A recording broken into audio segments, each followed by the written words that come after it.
मेरठ के दादरी गांव के रहने वाले राकेश कुमार सीआरपीएफ के जवान हैं और इस समय उनकी पोस्टिंग छत्तीसगढ़ में है। घर पर उनकी पत्नी और 3 बच्चे रहते हैं। उनकी बड़ी बेटी का नाम आस्था है। वहीं उनके 2 छोटे बेटे हैं जिनकी उम्र 14 साल और 11 साल है। बुधवार यानी कि 4 जून 2025 को घर में मां यानी कि सुनीता अपनी बेटी आस्था से नॉर्मल बातचीत कर रही थी और माँ बेटी के बीच में जो बातचीत हो रही थी वो बिल्कुल नॉर्मल वाली थी, जो गृहस्थ जीवन में माँ और बेटी के बीच में अक्सर होती रहती हैं। और इसी बीच में जो उनकी बेटी आस्था है, जो 17 साल की है और इंटर की स्टूडेंट है, वो अपनी माँ से कहती है कि मुझे अपने बॉयफ्रेंड अमन से शादी करनी है। जब ये बात माँ को पता चलती है तो वो बोलती हैं कि ठीक है, तुम अमन से शादी कर लेना, लेकिन पहले पापा को आ जाने दो, क्योंकि पापा की पोस्टिंग छत्तीसगढ़ में है। जब वो छुट्टी पर घर वापस आएंगे तो हम उनसे अमन के साथ तुम्हारे रिलेशन के बारे में बातचीत करेंगे, लेकिन अभी तुम इस तरीके की बातें ना करो। तो यहाँ पर जो आस्था है अपनी माँ से लड़ाई झगड़ा करना शुरू कर देती है और वो कहती है कि नहीं, मुझे जल्द से जल्द अपने प्रेमी अमन से शादी करनी है। और इसी बीच में माँ और बेटे के बीच में झगड़ा शुरू हो जाता है। इस झगड़े को सुन करके जो उनका बेटा है जिसकी उम्र 14 साल की है, वो भी वहाँ पर आ जाता है और वो अपनी माँ का पक्ष लेता है और अपनी बहन से कहता है जब माँ ऐसा कह रही तो तुम क्यों नहीं मान रही हो। और इसी बीच में आस्था अपने छोटे भाई को जोर का तमाचा लगा देती है और यहीं से जो माँ और बेटे के बीच में बातचीत चल रही थी वो समाप्त हो जाती है और सभी लोग अपने काम में लग जाते हैं। अगले दिन 5 जून 2025 को दादरी गांव से बहादुरपुर की तरफ एक नदी बहती है जिसका नाम है रामगंगा नहर। और इस नहर के किनारे गांव वाले जो होते हैं वो आ जा रहे थे नॉर्मल लाइफ की तरह। उनका आना जाना इसके बगल से जो सड़क गई हुई है उससे चलता रहता है। और इसी बीच में गांव वाले देखते हैं कि नहर के किनारे चादर में लिपटी हुई एक डेड बॉडी पड़ी हुई है। जैसे वो लोग इस सीन को देखते हैं वो तुरंत पुलिस को इन्फॉर्म करते हैं और पुलिस ग्रामीणों के द्वारा जो जगह बताई गई थी वहां पर पहुंचती है। पुलिस की टीम उस चादर को बाहर निकाल करके लाती है और इसके बाद जैसे ही उस चादर को खोलते हैं तो वो पाते हैं कि इसके अंदर किसी लड़की की लाश है और इस लड़की का जो सिर है उसको काटा गया है और वो धड़ के साथ मौजूद नहीं है। यानी कि जो चादर थी उसमें केवल धड़ था लड़की का और उसका सर मौजूद नहीं था। इसके बाद पुलिस की टीम आसपास के जो जितने भी इलाके थे वहाँ पर सर्च करती है, लेकिन उनको उसका सर नहीं मिलता है। तो अब पुलिस वालों के सामने सबसे बड़ा चैलेंज यह था कि ये जो लाश थी वो किसकी थी,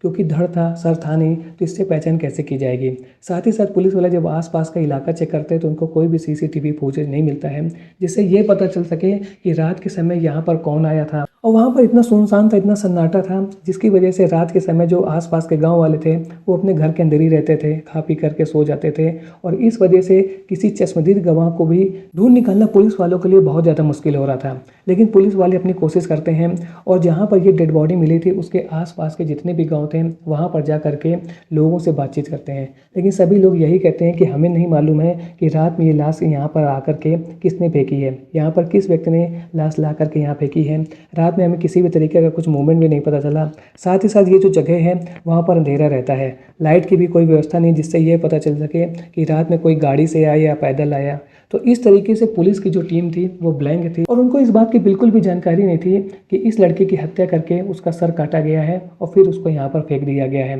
लेकिन इसका सर कहाँ पर है, पुलिस वाले बहुत ढूंढते हैं, आसपास का पूरा इलाका चप्पा चप्पा छान मारते हैं, लेकिन उनको इस डेड बॉडी का सर नहीं मिलता है। तो अब पुलिस वालों के सामने इस केस को सॉल्व कर पाना बहुत ज़्यादा मुश्किल हो रहा था। और इसी बीच में पुलिस की टीम क्या करती है, फॉरेंसिक टीम को बुलाते हैं। वो लोग आसपास का जो भी इलाका था क्राइम सीन के आसपास का, वहाँ की फुटेज लेते हैं और इस केस को इन्वेस्टिगेट करना शुरू कर देते हैं। लेकिन पुलिस वालों के लिए इस केस को सॉल्व कर पाना बहुत ही ज़्यादा मुश्किल होने वाला था। तो कैसे पता चलेगा कि इस सरकटी लाश का हत्यारा कौन था और इस लाश का दादरी गांव के रहने वाली सुनीता के साथ क्या संबंध था। क्या ये लाश आस्था की थी, और यदि ये लाश आस्था की थी तो आस्था के साथ एक दिन पहले यानी कि 4 जून को ऐसा क्या हुआ था जिसकी वजह से उसकी किसी ने निर्मम तरीके से हत्या कर दी थी। तो जानेंगे सब कुछ आगे इस वीडियो में। और यहाँ पर कुछ ऐसा होगा जिससे पुलिस को एक क्लिक मिलेगा, एक ब्रेक थ्रू मिलेगा, जिसके बाद पुलिस वाले इस सरकटी लाश के हत्यारों तक पहुंच पाएंगे। तो आज का वीडियो बहुत ही इंटरेस्टिंग होने वाला है। वीडियो पसंद आए तो वीडियो को लाइक और चैनल को सब्सक्राइब जरूर करें, क्योंकि ऐसे इंटरेस्टिंग सस्पेंस वाली और रियल कहानियां मैं आप लोगों के लिए हर रोज लेकर के आता हूं। तो चलिए वीडियो को शुरू करते हैं विस्तार से। रामगंगा नहर के किनारे डेड बॉडी मिलने के बाद जिसका सर नहीं था, पुलिस वाले उसको पोस्टमार्टम के लिए भेज देते हैं। और जब वहाँ पर पोस्टमार्टम हो रहा था तो जो डॉक्टर थे वो पोस्टमार्टम करते हैं, साथ ही साथ जो कपड़े पहने हुई थी उनको चेक करते हैं। और इसी बीच में इनके हाथ में एक पर्ची लग जाती है और इस पर्ची में 2 मोबाइल नंबर लिखे हुए थे। जैसे ही डॉक्टरों को ये पर्ची मिलती है वो तुरंत पुलिस वालों को इन्फॉर्म करते हैं और बताते हैं कि जो डेड बॉडी आपने पोस्टमार्टम के लिए भेजी थी उसके कपड़ों की जेब से हमें एक पर्ची मिली है और इसमें 2 मोबाइल नंबर लिखे हुए हैं। यदि आपके ये काम आ सकते हैं तो आप लोग इस पर्ची को ले जाइए और देख लीजिए। पुलिस की टीम वहाँ पर पहुँचती है और इसके बाद उस पर्ची में जो 2 मोबाइल नंबर लिखे हुए थे उन पर कॉल करना शुरू कर देती है। तो जैसे पुलिस वाले पहले नंबर पर कॉल करते हैं तो वो कॉल लगता है जाके एक अमन नाम के व्यक्ति के पिताजी के पास। पुलिस वाले उससे पूछते हैं कि आप क्या इस लड़के को जानते हैं, क्योंकि उसका सर तो था ही नहीं तो पहचान करना बहुत ज़्यादा मुश्किल था। तो अमन के पिताजी उस डेड बॉडी को देखने के बाद में यही कहते हैं कि मैं इस लड़के को नहीं पहचानता हूँ, ये कौन है।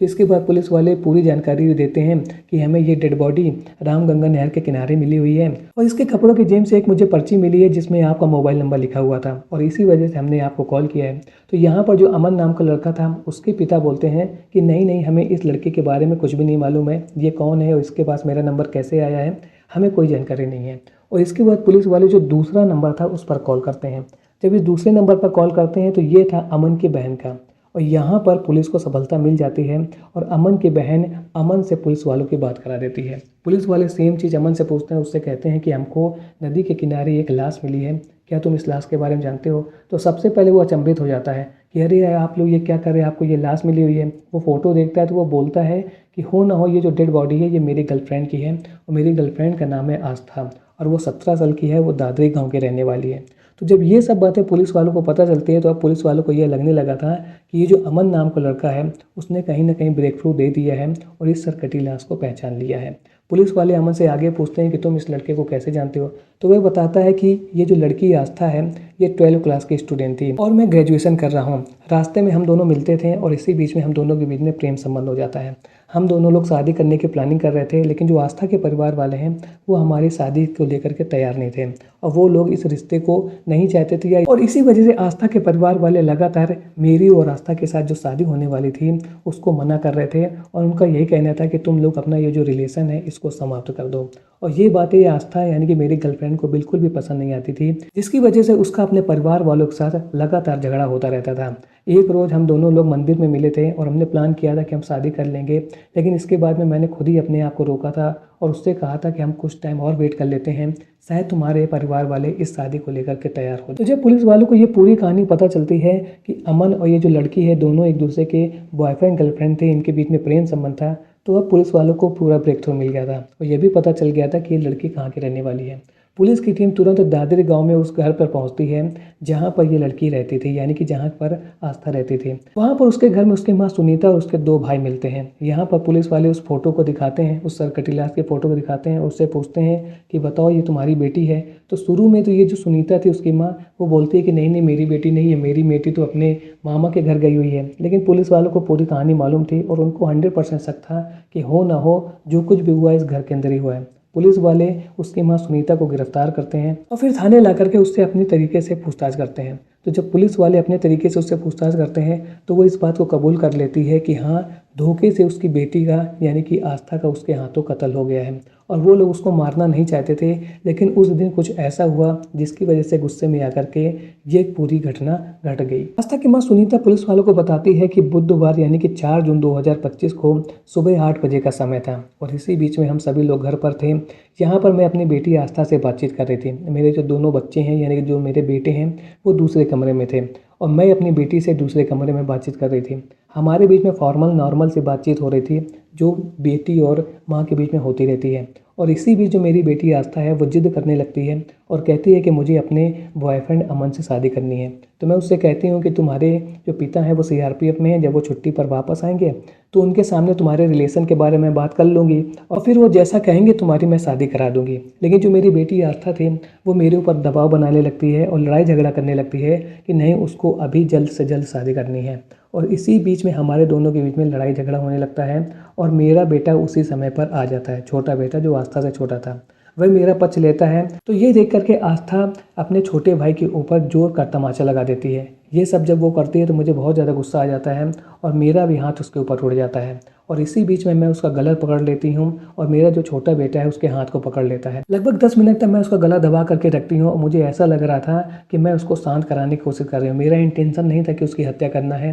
लेकिन गुस्से में आकर के मैंने बहुत ज़ोर से उसका गला दबा दिया और इसी वजह से उसकी मौत हो गई। जब लगभग 10 मिनट के बाद मेरा गुस्सा शांत हुआ, मुझे कुछ होश आया तो मुझे ऐसा लगा कि मैं क्या कर रही हूँ और तब तक बहुत ज़्यादा देर हो चुकी थी। आस्था की मौत हो चुकी थी और उसका शरीर ठंडा हो चुका था और अब मुझे डर लगने लगा था और मुझे ऐसा लग रहा था कि मैंने जाने अनजाने में बहुत बड़ी गलती कर दी है, यानी कि उसके हाथों से ही उसकी 17 साल की बेटी आस्था की हत्या हो चुकी है और अब वो इस दुनिया से जा चुकी है, यानी कि उसकी मौत हो चुकी है। और अब वो बहुत ज़्यादा डरने लगी थी। उसको एक बार ऐसा लग रहा था कि यदि वो पुलिस वालों के पास जाएगी तो उसके ऊपर सीधा-सीधा आरोप लग जाएगा कि उसने जानबूझ करके अपनी बेटी की हत्या कर दी है। आस्था की माँ सुनीता ने खुद को इस अपराध से बचाने के लिए अब वो यह प्लान करने लगी थी कि उसे अपनी बेटी की जो डेड बॉडी है उसको ठिकाने लगाना है और इसलिए वो घबराती है और सबसे पहले अपने भाई को फ़ोन करती है जिसका नाम है कमल। वो महरौली गाँव का रहने वाला है और उसको पूरी कहानी बता देती है कि ऐसा-ऐसा हुआ है और इसके बाद वो अपने पति को फ़ोन करती है और उनसे कहती है कि मुझसे ये गलती हो गई है और ये अपने प्रेमी से शादी करने के लिए दबाव बना रही थी।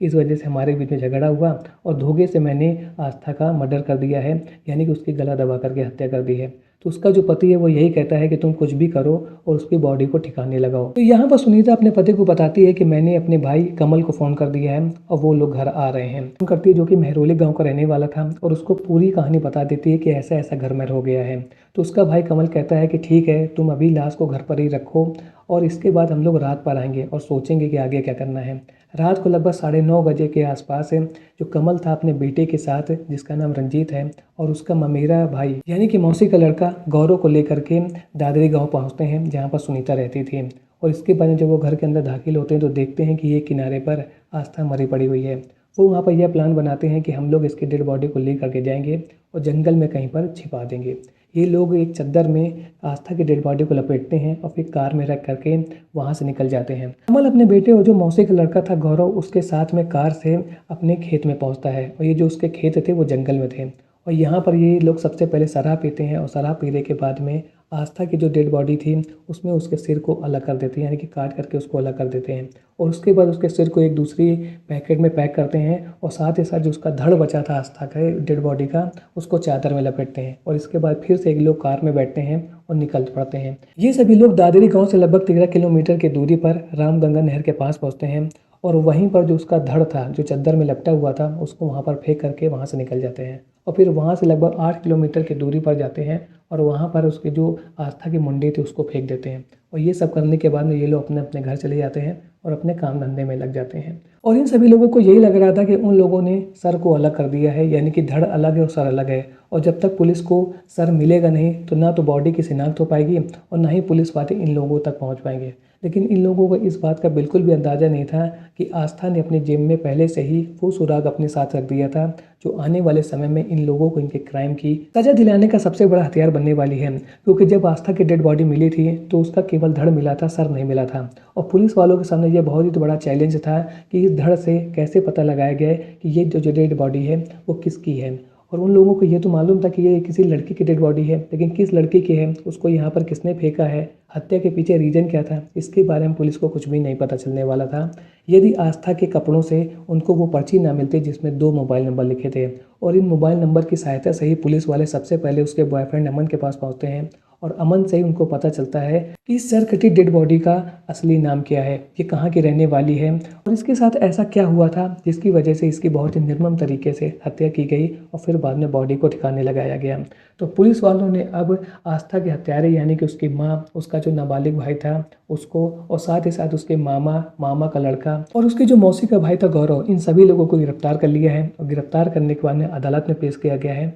और अब इन लोगों को जेल में भेज दिया गया है। तो आज की वीडियो में आपने देखा कि कैसे एक छोटी सी गलती की वजह से एक माँ के द्वारा अपनी बेटी की ही हत्या हो गई और इसके बाद इन लोगों ने अपने जुर्म को छुपाने के लिए उसकी डेड बॉडी को बहुत ही प्लानिंग के साथ ठिकाने लगाने की कोशिश की और इन लोगों ने यही प्लान किया था कि वो लोग यदि उसकी मुंडी को कहीं दूर जा कर के फेंक देंगे तो धड़ से इस बात को पता लगा पाना बहुत ज़्यादा मुश्किल है कि ये डेड बॉडी किसकी है। लेकिन यहाँ पर हम लोग कहते हैं ना कि क्राइम करने वाले कभी बचते नहीं हैं और वो अपने पीछे कुछ ऐसा सुराग ज़रूर छोड़ करके चले जाते हैं जिसकी वजह से वो लोग पकड़े जरूर जाते हैं और यहाँ पर भी यही हुआ था। यहाँ पर उसके कपड़ों में यानी कि आस्था के कपड़ों में एक पर्ची पड़ी हुई थी और उस पर्ची में ही इन लोगों को सज़ा दिलाने के सबूत मौजूद थे और इस पर्ची के सहारे पुलिस वाले आस्था के हथियारों तक पहुँचते हैं और इसके बाद इन लोगों को गिरफ्तार कर लिया जाता है। तो आप लोगों से मेरी यही रिक्वेस्ट है कि जब भी आपके घर में कुछ भी गलत होता है, चाहे बच्चे वो गलती करें या बड़े करें, तो सबसे बड़ी बात यह है कि शांति के साथ में उस प्रॉब्लम को सॉल्व करने की कोशिश कीजिए। क्राइम करने की कोशिश कभी मत कीजिए, क्योंकि यदि आप क्राइम का सहारा लेते हैं तो 100% आपका वही हश्र होने वाला है जो सभी लोगों का होता है। आप पकड़े ज़रूर जाएंगे और जब पकड़े जाएंगे तो आपकी जगह एक ही है, वो है जेल के पीछे। और जेल के पीछे बैठ करके आप इस बात का इंतजार करते रहेंगे कि आपने जो क्राइम किया था उसकी सज़ा अदालती कार्रवाई के बाद में आपको कब मिलने वाली है, और आपकी पूरी ज़िंदगी बर्बाद हो जाएगी। साथ ही साथ आपकी ज़िंदगी से जो लोग जुड़े हुए हैं, आपके बच्चे, आपकी पत्नी या कोई भी वो व्यक्ति जो आपका चाहने वाला है, उन सभी लोगों की ज़िंदगी बर्बाद हो जाती है। तो इसलिए आप लोगों से मेरी यही रिक्वेस्ट है कि कभी भी आपको कोई भी प्रॉब्लम है तो क्राइम का सहारा लेकर के उस प्रॉब्लम को सॉल्व करने की कोशिश मत कीजिए, क्योंकि क्राइम करने के बाद में आप क्रिमिनल बन जाते हैं और क्रिमिनल कभी भी बचते नहीं हैं और उनको अपने क्राइम की सज़ा यानी कि अपने गुनाहों की सज़ा ज़रूर मिलती है। आज का वीडियो आपको कैसा लगा कमेंट सेक्शन में ज़रूर बताएं। मिलता हूँ ऐसे एक और नए इंटरेस्टिंग वीडियो में, तब तक के लिए थैंक्स फॉर वॉचिंग।